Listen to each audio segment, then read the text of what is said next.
তোমাদের অনেকের সাথেই হয়তো একটা ঘটনা ঘটে। সেটা কি না, মনে মনে আমরা সিদ্ধান্ত নিই যে একটা কাজ করব, এই মাসটা তো অনেক খরচ রয়েছে, এ মাসে টাকা জমাতে পারবো না, কিন্তু সামনের মাস থেকে একেবারে নিশ্চিতভাবে আমি নিজেকে প্রতিজ্ঞাবদ্ধ করে নিচ্ছি যে আমি টাকা জমানো শুরু করব। আবার যথারীতি যেই নতুন মাসটি আসে তখন মনে হয় না, এ মাসও মনে হচ্ছে হবে না, বরং কাজটা পরের মাস থেকেই শুরু করব। মানে এইভাবে এক একটা মাস আসে আর আমরা এই বিভিন্ন অজুহাতগুলো দিতে শুরু করি টাকা জমানোর জন্য। কেন? কারণ আমাদের এত বেকার বা ফালতু খরচ হয়ে যায়, যেই কারণে এই টাকা জমানোর চিন্তাটা মাথায় এলো বাস্তবে পরিণত আমরা কোনো দিন করতে পারছি না, সম্ভব হয়ে উঠছেই না।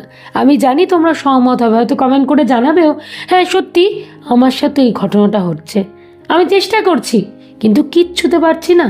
এক একটা মাস এই করে বেরিয়ে যাচ্ছে, গোটা একটা বছর শেষ হয়ে যাচ্ছে, তবুও টাকা জমানোর হচ্ছে না। আমি আজকে মূলত 3টে কারসাজির কথা তোমাদেরকে বলবো। মানে বুদ্ধি বলতে পারো, খেলা বলতে পারো, কারসাজি বলতে পারো। অ্যাপ্লাই করো, এই যে সমস্যা, এই সমাধান তোমরা কিন্তু পেয়ে যাবে।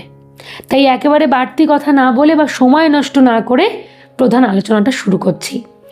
প্রথম পয়েন্টের কথা বলি, সেটা হলো বরাদ্দ প্ল্যান। আচ্ছা, কি এই বরাদ্দ প্ল্যান? আমরা ফালতু খরচ তো করে থাকি, বাড়ির বাইরে বেরোনো মানে আমাদের বিভিন্ন ফালতু খরচ হয়ে থাকে।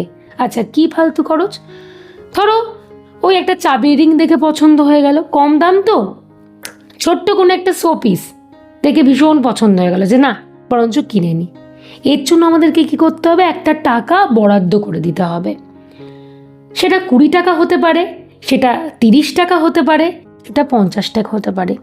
এটা তুমি তোমার নিজের ইনকাম অনুযায়ী টাকাটাকে বরাদ্দ করে নাও যে এই টাকার বেশি আমরা কিন্তু কোনো টাকা খরচা করব না।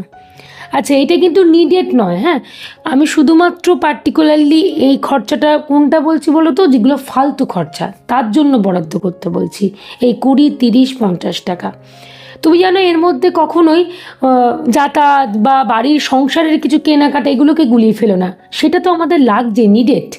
কিন্তু যেটা আমাদের লাগে না, ওই যে বললাম চাবির রিং, কোনো শোপিস, ছোট্ট কোনো ব্যাগ, হয়তো বেশি দাম নয়, 20 টাকা, 15 টাকা, 30 টাকা এর মধ্যে দাম, এই খরচাগুলো আমরা করব না, আমরা একবারে বন্ধ করে দেবো। কেন বলতো, এইভাবে রোজ রোজ খরচা হতে হতে গিয়ে না অনেক টাকা কিন্তু বাজেভাবে বেরিয়ে যায়। আর আলটিমেটলি সেই টাকা জমানোর চিন্তাধারাটা চিন্তার মধ্যেই থেকে যায়, বাস্তবে কিন্তু সেটা রূপান্তরিতকরণ আমরা চাইলেও করতে পারছি না। তাই সেইটাকে আমাদেরকে আটকানোর চেষ্টা করতে হবে।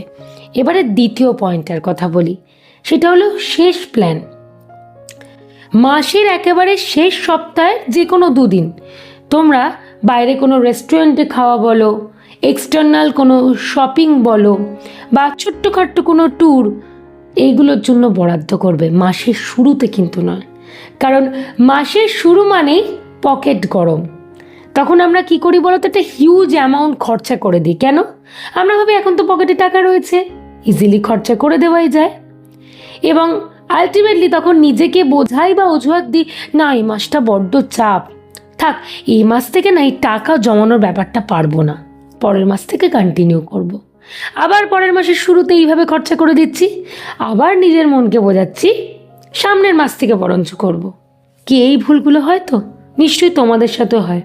তো নিজেদেরকেই তো কন্ট্রোল করতে হবে। কারসাজিটা তো এই জন্যই বলছি, এগুলো তো কারসাজির মতো। কি করবে? মাসের শেষের সপ্তাহে যে কোনো 2 দিন এইগুলোর জন্য রাখবে।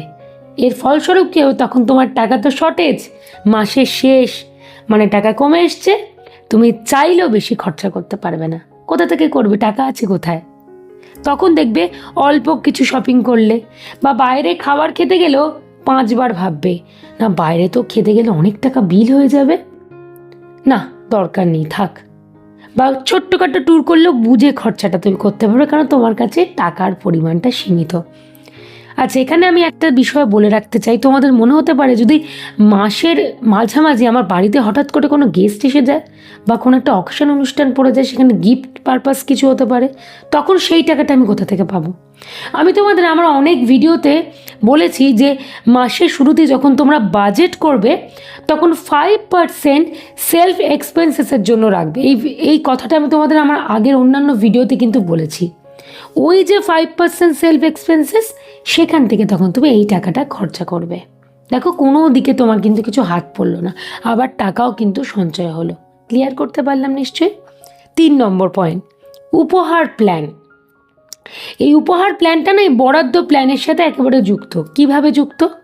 এই যে প্রত্যেক দিনের ফালতু খরচের জন্য বা বেকার খরচের জন্য আমি তোমাদেরকে বললাম একটা টাকা বরাদ্দ করতে, সেটা 20 টাকা, 30 টাকা, 50 টাকা, তোমরা তোমাদের রোজগার অনুযায়ী সেটা ভাগ করে নেবে আর কি, তোমাদের পক্ষে কতটা পসিবল। এবার একটা কথা বলছি, সপ্তাহে 7 দিন এই টাকাটা তো রেগুলার বেসিসে লাগে না। ধরো 3 দিন লাগলো, 4 দিন বেঁচে গেল, কি 4 দিনই লাগলো, 3 দিন বেঁচে গেল, কি 5 দিন লাগলো, 2 দিন বেঁচে গেল, কিছু না কিছু হবে বাঁচে তো। সেই টাকাটাকে কি করবে? আলাদা একটা জায়গায় রেখে দেবে এবং নিজের মনকে বোঝাবে না এইখান থেকে আমি টাকাটাকে সঞ্চয় করে নিয়ে আমার পছন্দের কিছু একটা জিনিস নিজেকে উপহার দেব। এতে তুমি কিন্তু আলাদা একটা মোটিভেশন পাবে। দেখবে ছোটোবেলায় বাচ্চাদেরকে স্কুল পাঠানোর জন্য, পড়াশোনা করার জন্য বাবা মারা বলতো তুমি ভালো করে পড়াশোনা করো, তাহলে তোমাকে এই উপহারটা দেবো, তুমি একটা পুতুল পাবে বা তুমি একটা গাড়ি পাবে। বাবা মারা বলতো আমাদেরকে, তখন মনে হতো যে না আমরা ঠিক তো মন দিয়ে পড়াশোনা করব, তাহলে তো আমি ওই গিফটটা পাবো। ঠিক আমি এই জিনিসটা এখনও করতে বলছি, নিজের মনকে বোঝাও বা ভাবো যে না আমি তো এখান থেকে সঞ্চয় করে নিজের কোনো একটা পছন্দের জিনিস কিনে নিজেকে উপহার দিতে পারি। দেখো, এই ফালতু খরচ থেকেই কিন্তু তুমি টাকা সেভ করলে, আবার সেখান থেকে নিজেকে একটা উপহারও দিতে পারছো মাসের শেষে। তাহলে ভাবতে পারছো, তখন দেখবে চাইলেও তুমি ফালতু খরচ বেশি করতে পারবে না, কারণ তোমার মনে হবে এখান থেকে টাকা বাঁচিয়ে উপহারটা তো আমিই পাবো, তাই বেশি বাজে খরচ আমার করার কোনো দরকার নেই। ক্লিয়ার করতে পারলাম গোটা বিষয়টা? এই 3টি কারসাজির কথা অবশ্যই মাথায় রেখো, অ্যাপ্লাই করার চেষ্টা করো যতটা তাড়াতাড়ি সম্ভব। দেখবে এই বাজে খরচগুলো বন্ধ হবে এবং তুমি আস্তে আস্তে টাকা জমানোর লক্ষ্যের দিকে এগোতে পারছো।